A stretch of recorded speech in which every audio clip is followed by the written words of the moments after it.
என்னப்பா தம்பி, நம்ம வர்றதை ஃபோன் போட்டு சொல்லிட்டியா? ஆமாப்பா, சொல்லாம கொள்ளாம ஒரு பொம்பளை பிள்ளைய தேடி போனோன்னா வீட்டில் இருக்கிறவங்க பாருவாங்கல்ல, சொல்லிட்டேல்லப்பா. அதெல்லாம் சொல்லிட்டேம்மா. ஆஃபீஸில் காலைல மீட் பண்ணப்பவே 5 o'clock பர்மிஷன் போட்டு நீ போயிடு, நான் வர கொஞ்சம் டைம் ஆகும், வந்துடும், நீ பிஃபோர் போன்னு சொல்லிட்டு தாம்மா நான் கிளம்புனேன். ரொம்ப நல்ல பிள்ளைப்பா, பயந்த சுபாவமாக தான் இருக்குது. ஆனால் தைரியமாக உங்கள் அப்பாவுக்கு ஒரு பிரச்சனைன்னு அந்த இடத்துல காப்பாற்றிச்சு பற்றி அங்கே தான் அந்த பிள்ளை தைரியத்தை நம்ம பாராட்டணும். பிள்ளைகளை இந்த அளவுக்கு தைரியமாக வளர்த்தா தான் இந்த காலத்தில் பிழைக்க முடியும். அது உண்மைதாங்க. இல்லைனா இந்த காலத்தில் பொம்பளை பிள்ளைய வளர்க்க முடியுமா? நீங்கள் சொல்கிறது சரிதாங்க. ஆனால் நேற்றே கிளம்பணும், எங்கே நம்மளால் போக முடியல. இவன் தான் வேலை அது இதுன்னு சொல்லிட்டு நம்மளை லேட் பண்ணிட்டான். ஆமாம், ஒரு கம்பெனி நடத்துறதுன்னா ஒரு சின்ன வேலையாக எப்போ எந்த பிரச்சனை வரும்ன்றது தெரியாதுல்ல. ஆமாம், முதலாளி மாதிரியா இருக்கான், ஏதோ வேலைக்காரன் மாதிரி அந்த கம்பெனியில் போய் அவன் வேலை செஞ்சுட்ருக்கான். யாருக்கு அதிகமாக ஓனர்னு தெரியுதாங்க? அது அவனோட ஹேபிட்டு. ஒரு கம்பெனி நம்ம புதுசாக எடுக்கிறதுக்கு முன்னாடி எம்ப்ளாயி கூட எல்லாத்துலேயும் போய் சோஷியலாக பழகிட்டு அதுக்கப்புறம் அந்த கம்பெனியை பற்றி தெரிஞ்சுக்கிட்டு தான் ராம் ஒரு முடிவுக்கு வருவான். இது என்ன இப்போ நேத்தியே நடக்குது? எப்பயுமே நடக்கிற விஷயம் தானே.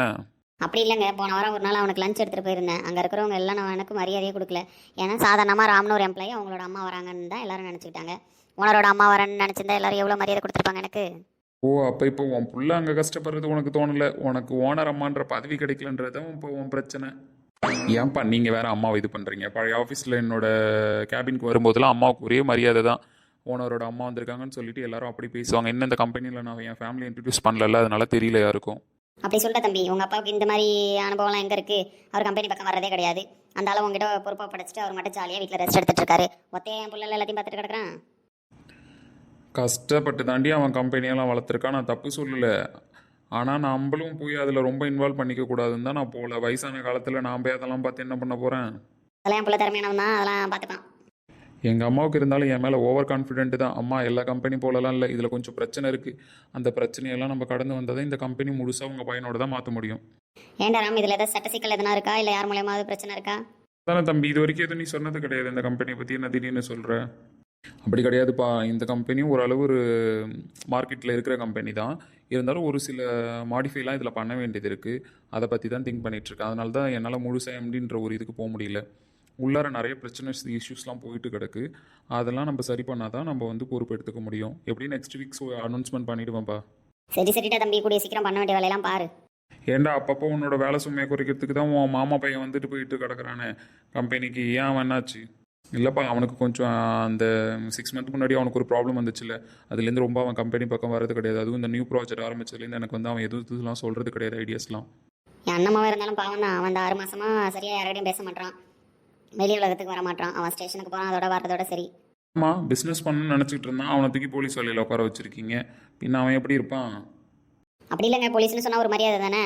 அவன் எங்கள் அண்ணா ஆசைப்பட்டாருன்னு எக்ஸாம் எதனா பாஸ் ஆகிட்டான் எல்லாத்துலையும். சரின்னு போலீஸ் வேலை கிடச்சி போச்சு. கொஞ்ச நாள் இருடான்னு சொல்கிறாங்க. அவன் ராம் கூட சேர்ந்து பிஸ்னஸ் பண்ணணும் தான் அவனுக்கு ஆசை. வேலை கிடைக்கிறதுக்கு முன்னாடி பிஸ்னஸ் தான் பார்த்துட்டு இருந்தான். அதை வச்சு தான் அவன் ராமுக்கு ஐடியாலாம் தந்தான் போனான். திடீர்னு வேலை கிடச்சோன்னே அந்தால போயிட்டான். அவன் நல்லா அடிக்கடி ஆஃபீஸ்க்கு வர முடியல. ராமுக்கு இப்போ தனியாக இருக்கிறது கொஞ்சம் ஸ்ட்ரெஸ்ஸாக இருக்குது. அப்படி தானடா? ஆமாம்மா, அவன் அப்பப்போ வருவான். எனக்கு கொஞ்சம் ப்ராப்ளம்லாம் இருந்துச்சு அப்படின்னா கொஞ்சம் ஐடியாஸ்லாம் கொடுப்பான். இப்போ சார் எங்கள் ஸ்டேஷனே கதின்னு ஆகிட்டாரு. ஆஃபீஸ் பக்கம் எட்டி பார்க்கறதே கிடையாது. அதை விட்டால் வீட்டுக்கு போயிடுறான். கேட்டால் மைண்ட்லி டிஸ்டர்ப்டாக இருக்கேன், ஸ்ட்ரெஸ்ஸாக இருக்கேன் அப்படின்னு சொல்கிறான். அப்படியே தம்பி, வேறு ஏதாவது பிரச்சனையோ? அதெல்லாம் ஒன்றும் கிடையாதுமா, அவன் மைண்ட்லலாம் எதுவும் ப்ராப்ளம் கிடையாது. ஸ்டேஷனுக்கு போகிறான்ல, போலீஸ்னாலே ஸ்ட்ரெஸ்ஸாக தானே இருக்கும், அதனால தான் அவன் அப்படி இருக்கான், வேறு ஒன்றும் கிடையாது. சரிடா ராம், அவனையும் அப்பப்போ கவனி. அவனும் கொஞ்சம் பிரச்சனையானதுக்கப்புறம் எங்கே நம்ம வீட்டுக்கும் வர்றதே கிடையாது. வருவாங்க, கூடிய சீக்கிரம் தான் வர போகிறானே. அவன் தங்கச்சிக்கு கல்யாணம் ஆக போதில்ல? என்ன கண்ணக்கி திடீர்னு குண்டை தூக்கி போடுற? அவன் தங்கச்சிக்கு எங்கே கல்யாணம் ஆக போகுது? ஆமாங்க, ராமுக்கு கல்யாணம் பண்ணலான்னு முடிவு பண்ணிட்டோம். எப்படியும் என் அண்ணம்மாவை தானே, அப்போ அவனுக்கு தங்கச்சி தானே அது. அப்போ அவள் கல்யாணத்துக்கு ஓடி ஆடி வேலை செய்கிறதெல்லாம் அண்ணங்காரனா அவன் தானே முன்னாடி நின்று செய்யணும். அதுக்கு அவன் வந்து தானே ஆகணும். அம்மா, நான் நிறைய தடவை சொல்லிட்டேன், அவளை என் கூட சேர்த்து வச்சு பேசாதீங்க. நான் சின்ன பிள்ளையிலேருந்து அவளை தூக்கி வளர்த்துருக்கேன். என் மைண்டில் அப்படி ஒரு எண்ணம் இல்லைன்னு சொல்லிட்டு திரும்ப திரும்ப நீங்கள் அதே கதையை சொல்லிட்டு இருக்காதீங்க. தம்பி, இப்படியே நீ சொல்லிக்கிட்டேன். உங்கள் அப்பாவுக்கு அடுத்தது எதனா உடம்பு முடியாமல் போனால் தான் உனக்கு அருமை தெரியும். அம்மா, ஏன் இந்த மாதிரி டென்ஷன் பண்ணுற மாதிரி பேசுகிறீங்க? இல்லைடா தம்பி, எனக்கு உடம்பு முடியாமல் போயிட்டு தானே இருக்குது. உங்கள் அம்மா சொல்கிறதும் கரெக்டு தான். காலகாலத்தில் உனக்கு நல்லது கெட்டதுன்னு பார்த்தா தானே நானும் போய் சேருவேன். அப்படிலாம் சொல்லாதீங்க தேவையில்லாமல். நான் எதுக்கோ ஒன்று சொல்ல போனால் நீங்கள் ஏதாவது அவசரமாக பேசுவீங்க. அப்படி இல்லை கண்ணகி, அப்புறம் நல்லது கெட்டது நடக்கணும்னா அவனும் ஒத்துக்கணும் பாரு. எதுக்கும் பிடி கொடுக்க மாட்டான், அதனால தான். அப்பா, நான் பிடி கொடுக்காமல இல்லை, என் மனசில் இருக்கிறது அம்மாவுக்கு தான் புரியல, உங்களுக்கு கூடமா புரியல? தம்பி, அந்த கதைலாம் இப்போதைக்கு ஆகாது. நீ அம்மா சொல்கிறதே கேளு. என்னடா ராம், எனக்கு தெரியாமல் உனக்கு உங்கள் அப்பாவுக்கு அப்படி சீக்கிரட்டு? அதெல்லாம் ஒன்றும் கிடையாதுமா. சரி, கல்யாண பேச்சு இப்போதைக்கு வேணாம். அந்த பிள்ளைய பார்த்துட்டு வீட்டுக்கு கிளம்புவோம். வீட்டுக்கு போய் மற்றபடி இதை எல்லாத்தையும் பேசிப்போம். சரிப்பா, அது இங்கே பக்கத்தில் வந்துட்டோன்னு நினைக்கிறேன். எனக்கு லொக்கேஷன் ஷேர் பண்ணியிருந்தா நான் வீட்டுக்கிட்ட போயிட்டு அவளுக்கு ஃபோன் பண்ணுறேன். என்னடி எல்லாம் வீட்டுக்கு தேவையான எல்லாம் வாங்கிக்கிட்டியா? வாங்கிட்டேங்க. நேத்தியே போகணும்னு சொன்னால, அதனால் பழம்லாம் வெளில வாங்கிட்டு வந்து வச்சிருந்தேன். அப்புறம் தான் போக முடியல, இவன் ஏதோ விஷயம்னு சொல்லிட்டான். அதனால் எல்லாமே ரெடியாக தாங்க இருந்தது, அப்படியே எடுத்துகிட்டு வந்துட்டேன். சரி சரிம்மா, அப்போ நேராக வீட்டுக்கிட்ட போய் நிறுத்திடலாம்ல? போயிடலாம்ப்பா, போய் அங்கேயே நிறுத்தி விட்டுக்கிட்டே. இதுதானே ராம் வீடு? ஆமாப்பா, இதுதான் வீடு. லொக்கேஷன் இதான் அமைச்சிருந்தா. நான் காரை லாக் பண்ணனான்னு தெரியல. நீங்கள் எதுக்கும் போங்க, நான் லாக் பண்ணிட்டு வரேன். சரிப்பா, நாங்கள் போகிறோம். முன்ன பின்ன தெரியாத ஆள் இல்லை, போனால் என்ன சொல்லுவாங்கன்னு தெரியல. அதனால் நாங்கள் உள்ளே போகிறோம், நீ சீக்கிரமாக பின்னாடியே வா. சரிம்மா, நீங்கள் போங்க. சீதா தான் உள்ளே இருக்கால, அவளுக்கு உங்களை தெரியும். நீங்கள் போங்க, நான் வரேன். சரிப்பா. ஒரு ஃபோன் பண்ணணும், பண்ணிவிட்டு போவோம். அப்பா அம்மா உள்ளே போயிட்டு இருக்கட்டும். என்ன சீதா மாதிரி இருக்குது தூரத்தில்? இவ உள்ள இல்லையோ? இவ வேற இருக்கான்ட்டு உள்ள அமைச்சு வச்சிட்டோம். என்னடா வெளியில் நிற்கிறீங்க, உள்ளே போகலையா? இல்லை சீதா, நான் ஒரு ஃபோன் வந்துச்சு, அப்படியே காரை லாக் பண்ணானான்னு தெரியல. அப்பா அம்மா உள்ளே போங்கன்னு சொல்லிட்டு வெளில நிற்கிறேன். நீ என்ன வெளியிலேருந்து உள்ளே வர? எங்கள் அம்மா வேற அப்போவே சொன்னாங்க, தெரியாத வீடு, நான் உள்ளே எப்படா போகிறது, நீ கூட வான்னு சொன்னாங்க. சீதா உள்ளே இருக்கால்லம்மா, அவளுக்கு தான் உங்களை தெரியும்ல, நீங்கள் உள்ளே போங்கன்னு சொல்லி அனுப்பிச்சு வச்சேன். உள்ளே போய் யார்கிட்ட என்ன பேசிகிட்டு இருக்காங்கன்னு தெரியல. ஐயோ அப்படியா? போய் தனியாக இது பண்ணிட்டு இருப்பாங்க. எங்கள் அம்மா கிச்சனில் இருப்பாங்க, எங்கள் அப்பா அண்ணன் வீட்டுக்கு வரல. எங்கள் பாட்டி தான் டிவி பார்த்துட்டு உட்காந்துருப்பாங்க ஹாலில். போய் என்ன வாயை கொடுத்தாங்கன்னு தெரியலையே எங்கள் பாட்டிக்கிட்ட. சரி, நான் உள்ளே போகிறேன், நீங்களும் வாங்க. சீதா, என்ன? ஒன்றும் இல்லை, சும்மா. என்ன சும்மா? என்ன மாமனார் மாமியார்லாம் வராங்கன்னு சொல்லிட்டு ரிஃப்ரெஷ்லாம் ஆகிட்டு இருக்க போல. நான் தான் அப்படியே வந்திருக்கேன். யார் மாமனார் மாமியார் வந்திருக்காங்க? அச்சோ, மேடம்க்கு தெரியாதுல யார் வந்திருக்காங்கன்னு சொல்லிட்டு. ஆமாம், தெரியாது. தெரிஞ்சாலும் தெரியாத மாதிரி தானே இருப்ப நீனு. ராம், என்ன? சரின்னு சொன்னேன். என் காட்டில் வேற ஏதோ வந்துச்சு. விழுந்தா அப்படியே வச்சுக்கோ. சீதா பார்த்து விட போகிறேன்.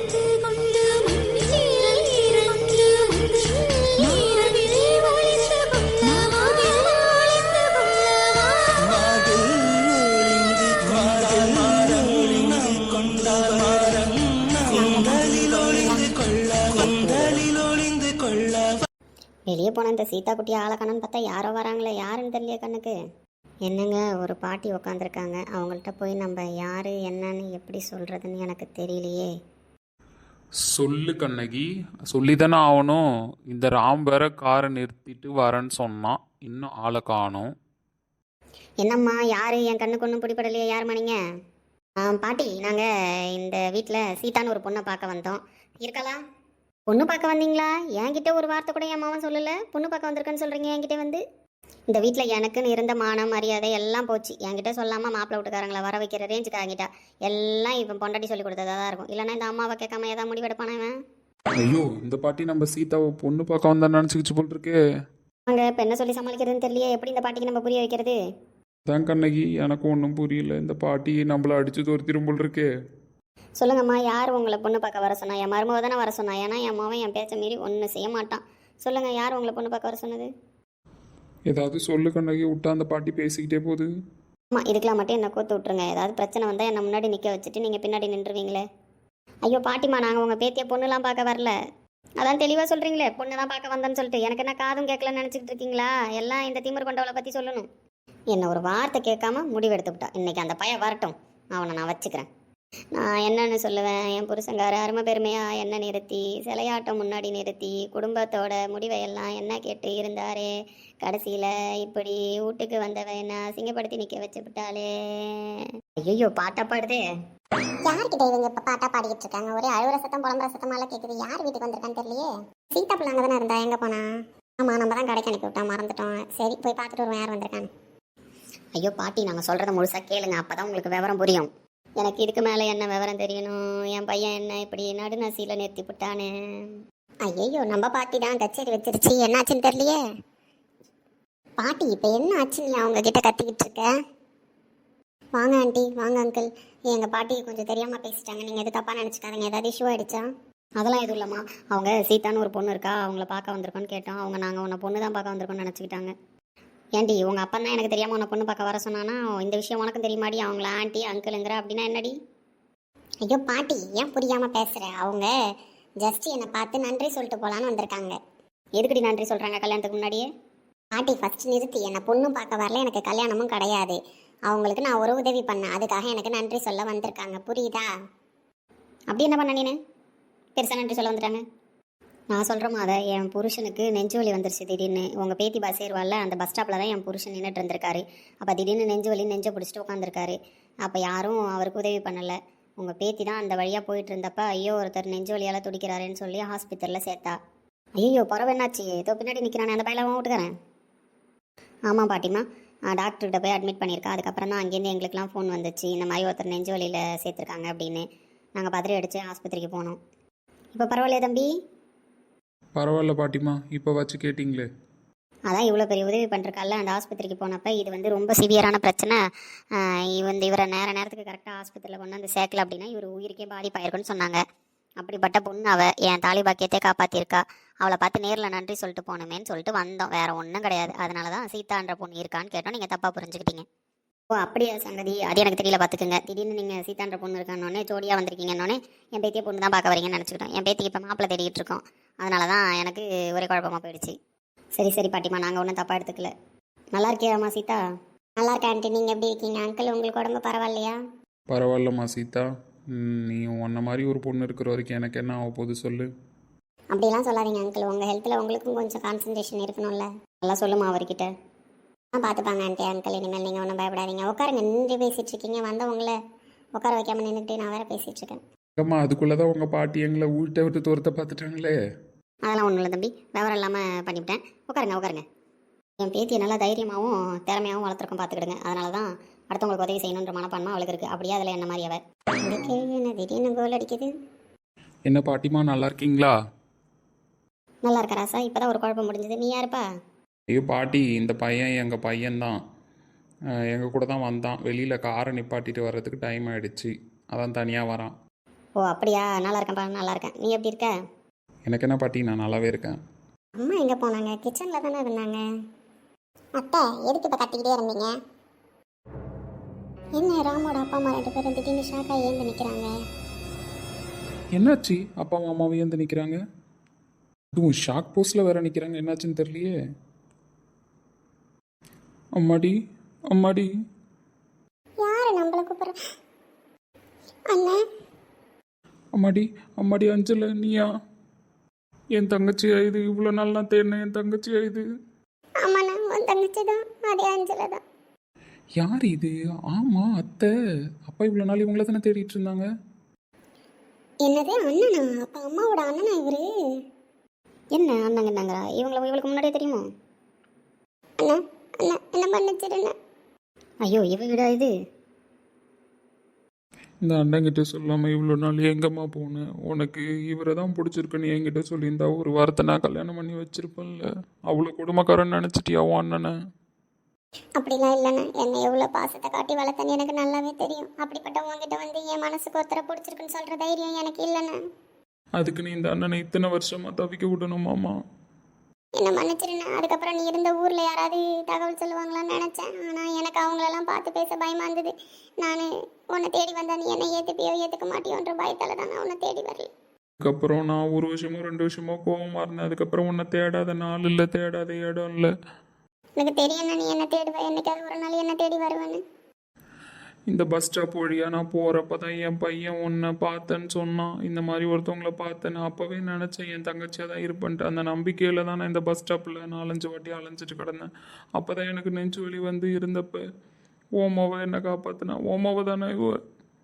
ஆமாண்ணா, அவள் சொன்னா இந்த மாதிரி ஒருத்தர் அவங்க தங்கச்சியை தேடுறாரு அப்படின்னு சொல்லிட்டு. ஆனால் யார் என்னன்னு என்கிட்ட அவள் சொல்லலை. ஆனால் என் உள் மனசுக்குள்ளே நான் நினச்சிக்கிட்டு இருந்தேன், யாரோ ஒருத்தவங்க தேடுறாங்க, அது போல் நம்ம அண்ணனும் நம்மளை தேடிக்கிட்டு இருப்பாருல்ல அப்படின்னு நான் நினச்சேன். ஆனால் அது நீ யார் பண்ணா கொஞ்சம் கூட என் மனசில் நினச்சி பார்க்கல. பாத்தியா, எனக்கு நல்லதோ கெட்டதோ ஓ மூலியமாக தான் நடக்குது. ஓமாவை தான் எனக்கு மறுபிறப்பு கொடுத்துருக்கா. அண்ணன் ஒன்று நாங்கள் அப்படியாம்மா பார்த்துக்கிட்டோம். அம்மாவும் அப்பாவும் போலெல்லாம் பார்த்துக்கிட்டோம். எங்ககிட்ட ஒரு வார்த்தை கூட சொல்லாமல் இப்படி வீட்டை விட்டு வர்றதுக்கு உனக்கு எப்படிமா மனசு வந்துச்சு? இல்லை நீ அந்த நேரத்தில் நான் என்ன சொல்கிறதுன்னு தெரியாமல் தான் வீட்டை விட்டு வந்துட்டேன். உன்னை தேடி உங்கள் அண்ணன் இத்தனை நாளாக ஒரு நடப்பணமாக தான் வாழ்ந்துட்டுருக்காரு. என்ன தான் அவர்கிட்ட காசு பணம் சொத்து பிள்ளைங்க பொண்டாட்டி அப்படின்னு இருந்தாலும் அவரோட முழு நினப்பும் உன்னை பற்றி மட்டும்தான் இருந்துச்சு. உன்னை தேடுறதுல மட்டும்தான் இருந்துச்சு. அண்ணி இப்படி ஒரு துரோகத்தை பண்ணிட்டியம்மா நீ. அவருக்கு எப்படிம்மா இப்படி ஒரு துரோகத்தை பண்ண உனக்கு மனசு வந்தது? நான் மன்னிச்சிடுங்க அண்ணி. இவளுங்க பேசிகிட்டு இருக்கிற கதையை பார்த்தா நம்ம மருமகளுக்கு அண்ணனும் அண்ணியும் வந்திருக்காங்க போல் இருக்கு. ஐயோ இவளுக்கு சொந்த பந்தெல்லாம் கிடச்சிச்சா? சும்மாவே ஆடுவா. இவங்கெல்லாம் வந்துட்டாங்கன்னு தெரிஞ்சா இன்னும் நம்மளை வச்சு செய்வாளே. எங்கம்மா மாப்பிள்ளைய காணோம்? ஆஃபீஸ் போயிருக்காருன்னு. இதுக்கப்புறம் தான் வருவார். என் மேலே ஒன்றும் உனக்கு கோவம் இல்லையண்ணா? கோவம் இருந்தால் உன்னை பார்த்தோன்னே வெளியே போயிருப்போமா? உன் மேலே பாசம் இருக்கிறதுனால தான் நின்று உங்ககிட்ட நான் பேசிக்கிட்டு இருக்கேன். உங்கள் அண்ணனோட மூச்சு எல்லாமே நீ தான். தெரியும் அண்ணி, அது தெரிஞ்சதுனால தான் அவர்கிட்ட பேச தைரியம் இல்லாமல் வந்துட்டேன். ஒரு வழியாக அப்பாவுக்கு அவங்க தங்கச்சி கிடச்சிட்டாங்க. நான் அழுவாதண்ணா, நீ இப்படி இருக்கிறத பார்த்தா என் மனசே சரியில்லை. அழுவாதீங்க அண்ணி. எனக்கு எப்படி இருக்குது தெரியுமா அஞ்சு? ஆமாம் ஆமாம், அப்படியே உங்களுக்கு பறக்க கட்டி பறக்கணும் போல இருக்குமே உங்கள் தங்கச்சியை பார்த்தோன்னே. அஞ்சுன்னு வாயில வந்துருச்சு, அஞ்சலன்னு கூப்பிடாம. சரிம்மா தங்கச்சி, நீ இப்படி சோகமாக இருக்கிறத அண்ணனால பார்க்க முடியுமா? அண்ணன், நான் சோகமாக இருக்கிறத கூட உன்னால் தாங்கிக்க முடியாதுன்னு தெரியும். அதனால தான் என் கஷ்டத்தை எப்பயுமே நான் உங்ககிட்ட காமிச்சது கிடையாது. அண்ணன் தங்கச்சி ஒன்று சேர்ந்துட்டாலே வீடு ரக்கில் கட்டிடுவீங்க, இதுக்கப்புறம் சொல்லவா வேணும்? ஆமாம் அண்ணி, நான் தூக்கி வளர்த்தனே என் முத பிள்ளை, எங்கே அவன்? அத்தை இங்கே தான் இருக்கேன் நான். உங்கள் பாச போராட்டத்தில் நடுவில் வர வேணாமேன்னு சொல்லிட்டு ஓரமாக உட்காந்து வேடிக்கை பார்த்துக்கிட்டு இருக்கேன். எப்படி வளர்ந்துட்டான் நெடு நெடுன்னு, என்னாலே நம்ப முடியலையே. ஆமாம் ஆமாம், வளர்ந்துட்டேன் தான். என் கூட சின்ன பிள்ளையில நல்லா விளையாண்டுட்டு என்னை எல்லாம் தூக்கி வச்சிருக்கிறது கொஞ்சிறது எல்லாம் நீங்கள் தான். பாதி நேரம் உங்கள் கூட தான் இருப்பேன். ஆனால் உங்கள் ஃபேஸ் மட்டும்தான் எனக்கு மறந்துடுச்சு. அத்தையே அப்போ மறந்துட்டேன். நீங்கள் தான் எங்கள் எல்லாரையும் மறந்துட்டீங்க. அப்படிலாம் இல்லை, அதான் இப்போ விதி நம்மளை சேர்த்து வச்சிருச்சு. இதுக்கப்புறம் அத்தை எங்கே போகிறேன்? அதானே சொல்லு அஞ்சு. இதுக்கப்புறம் என்னை விட்டு நீ போயிட முடியுமா? நான் தான் விட்டுருவேனா? அதான் இதுக்கப்புறம் உங்க அண்ணன் விட்டு வரவுன்னு. என் தங்கச்சி மவளா இது பார்க்கவே சந்தோஷமா இருக்கே. அப்பயே என் உள்ளுணர்வு சொல்லுச்சு, இந்த பிள்ளைக்கு நம்மளுக்கு ஏதோ ஒரு தொடர்பு இருக்குன்னு சொல்லிட்டு. அது உண்மையாக தானே ஆயிடுச்சு. ஆமாங்க, அவளுக்கு இருக்கிற அதே பொறுமை, உதவி செய்யணுன்ற குணம் எல்லாமே இவள்கிட்ட இருக்குல்ல. அதானே பார்த்தேன். வேற யாரால எனக்கு இப்படி பண்ண முடியும் சொல்லு பார்க்கும். என் தங்கச்சி தான் என் உசுரு. அந்த உசிரியை திருப்பி தந்திருக்காளே என் மகாலட்சுமி. என்ன ஷாக்கா பார்க்குற? மாமான்னு கூப்பிடு. மாமா. எப்பா இந்த வார்த்தையை கேட்க எத்தனை நாள் தவம் கடந்திருக்கேன். தங்கச்சிக்கு ஒரு பொம்பளை பிள்ளை இருக்கா. அவள் காது குத்தி சடங்கு எல்லாத்தையும் நான் எப்படி பண்ணணும்னு நினச்சிக்கிட்டு இருந்தேன். இப்படி நெடுன்னு கல்யாண வயசுக்கு வளர்ந்து நிற்கிறா. எல்லாத்துலேயும் இந்த தாய் மாமனை மதிக்காம விட்டுட்டீங்களே. அப்படிலாம் இல்லைண்ணா, கல்யாண முறை செய்யறதுக்கு தான் வந்துட்டியா நீ. இப்போ இதுக்கப்புறம் தாய் மாமனை விட்டுருவோமா? விட்டு தான் பாரு. இதுக்கப்புறம் எங்கே போயிடுவேன் என் கண்ணில் தப்பிச்சு. இருந்து நீ சாப்பிட்டு தானே போகணும் நைட்டு. அதெல்லாம் வேணாமா, இன்னொரு நாள் வந்து விருந்தே சாப்பிட்றோம். கூடிய சீக்கிரம் விருந்து சாப்பிட நீ எங்கள் வீட்டுக்கு வரதானே போகிற? விருந்து சாப்பிடவா? ஏன், நீ எதாவது விசேஷம் வச்சுருக்கீங்களா? ஆமாம்மா, ராமுக்கு கல்யாணம் பண்ணலான்னு யோசிச்சுட்டு இருக்கோம். நான் தனியாக பண்ணுறதுக்கு எனக்கு விருப்பம் கிடையாது. என் தங்கச்சியும் இருக்கணும்னு நினச்சேன். அதுக்கு தகுந்த மாதிரி நீ வந்துட்டு இதுக்கப்புறம் கல்யாணம் பேச்சா மடன்னு ஆரம்பிச்சிட வேண்டியதான். ஆமாம் அஞ்சுமா, என் அண்ணன் மாவா இருக்கால, அவளுக்கு தான் பேசி முடிச்சிருக்கு ராமன். அப்பா இப்போ இதுக்கு அதை பற்றி பேசுறீங்க? நான் தூக்கி வளர்த்த பிள்ளைடா நீ, அத்தை பேச்சு கட்டக்கூடாது. எனக்கு எப்படி எங்கள் அண்ணன் உசுரோ அதே மாதிரி தான் எங்கள் அண்ணிக்கும் அவங்க அண்ணனா உசுரு. சின்ன பிள்ளையிலே நீ பிறந்தவொடனே சொன்னாங்க, அவங்க அண்ணன் எனக்கு பொண்ணு பிறந்தா அந்த பொண்ணுக்கு தான் உன்னை கட்டி வைக்கணும்னு சொல்லிட்டு. அது அவங்களோட கனவு ஆசைடா, அதை தான் நீ நிறைவேற்றணும், புரியுதா? தேவையில்லாமலாம் நீ வந்து கற்பனை கோட்டை பண்ணிட்டு இருக்கக்கூடாது. பெற்றவங்க என்னங்க சொல்கிறாங்களோ அதை கேட்குறது தானே பிள்ளைங்களோட கடமை. அப்படிலாம் இல்லை. எனக்குன்னு ஒரு ஆசைலாம் இருக்குல்ல. என் பேச்சு தாண்டா இவ்வளோ நாள் யோசிச்சுட்டு இருந்தா. எனக்கு சப்போர்ட் பண்ண ஒருத்தி வந்துட்டா பார்த்தல. இவன் யார், என் நாத்தனான்னு நினச்சியா? இல்லை, எனக்கு அவள் ஃப்ரெண்டு மாதிரி. நானும் அவளும் எப்போ பார்த்தாலும் பேசி ஒன்றா தான் கிடப்போம். இந்த கல்யாணத்தை மட்டும்தான் என்கிட்ட மறைச்சு பண்ணிக்கிட்டாலே தவிர அவளை பற்றி ஒரு ரகசியத்தை என்கிட்ட அவள் சொல்லாமல் இருந்தது கிடையாது. ஆமாண்டா, இவங்க 2 பேரும் சேர்ந்துட்டா என்ன காலி பண்ணுருவாளுங்க. அந்த அளவுக்கு 2 பேரும் கூட்டு காலவானிங்க எல்லாத்துலேயும். இந்த கல்யாண விஷயத்தை மட்டும்தான் என் தங்கச்சிக்கிட்டேருந்து அவள் தெரிஞ்சுக்காமல் போயிட்டா. அத்தை நான் சொல்கிறத கேளுங்க அத்தை. நீங்களும் அம்மா கூட சேர்ந்துட்டு பேசாதீங்க. என் மனசில் வேறு விருப்பம் இருக்குது. நம்ம மூஞ்சில் ரியாக்ஷனை காமிச்சிக்க கூடாது. நம்ம ரியாக்ஷனை காமிச்சா தேவையில்லாமல் இங்கே பிரச்சனை ஆகிடும். நம்ம அம்மா இப்போ தான் பழையபடி எல்லாரும் கூடயும் ஒன்று சேர்ந்துருக்காங்க. அதுக்கு நம்ம எந்த விதத்துலையும் தடையாக இருக்கக்கூடாது. நம்ம மனசில் எந்த ஆசை இருந்தாலும் சரி, நம்ம மனசில் மூடி மறைச்சிடணும். இப்போ தான் ஷாக் ஆகி பார்த்தா உடனே பல்ல காட்டுறா பற்றியா? எவ்வளோ பெரிய நடிகை பாரு. அவ்வளோதான் ஃபோக்கஸ் பண்ணுறா, நம்ம சிரிச்ச மாதிரியே இருப்போம். ஓ, சிரிச்ச மாதிரி இருக்கியா? என்னால் கண்டுபிடிக்க முடியாதுன்னு சொல்லிட்டு பார்த்துக்கிறேன். தம்பி உனக்குள்ளே பேசிகிட்டு இருக்க, அத்தை சொல்கிறத கேட்பல்ல. கல்யாண வீடாக இருந்தால் தான் கலகலான்னு இருக்கும். நானும் என் அண்ணன் வீட்டுக்கு கல்யாணத்தை என் கல்யாணத்தில் பிரிஞ்சு போனேன், உன் கல்யாணத்தில் வந்து சேர்ந்ததாக இருக்கட்டுமே. சரிங்க அத்தை, உங்கள் எல்லாருக்கும் அதான் விருப்பம்னா நான் பண்ணிக்கிறேன். இவன் மனசில் அப்போ நம்ம இல்லை, அதான் உடனே ஊன்னு சொல்லிட்டான். இப்போ நம்மக்கிட்ட பேசிகிட்டு இருந்ததெல்லாம் சும்மா தான். பரவாயில்லையே, மனாலும் ஓகே சொல்லாதவன் இப்போ நீ பேசினோடனே ஓகே சொல்லிட்டானே. நான் தூக்கி வளர்த்தவன், நான் ஒரு விஷயம் கேட்டு பண்ண மாட்டேன்னு சொல்லிடுவானா? சரிம்மா, நாங்களும் கிளம்புற. மாப்பிள்ளை வந்தால் சொல்லு, கூட்டிட்டு ஒரு நாள் வீட்டுக்கு வா, சரியா? சரிம்மா அஞ்சு, அவள் சொல்கிற மாதிரி மாப்பிள்ளையை கூட்டிட்டு ஒரு நாள் வா. மாப்பிள்ளை ஏதாவது சங்கடப்பட்டுட்டு இருக்க போகிறாரு. அதெல்லாம் ஒன்றும் கிடையாது. மச்சான் வர சொன்னாப்புலன்னு சொல்லு. மாப்பிள்ளை ஃபோன் நம்பரை கூட நானும் ஃபோன் பண்ணி பேசுகிறேன். சரிண்ணா.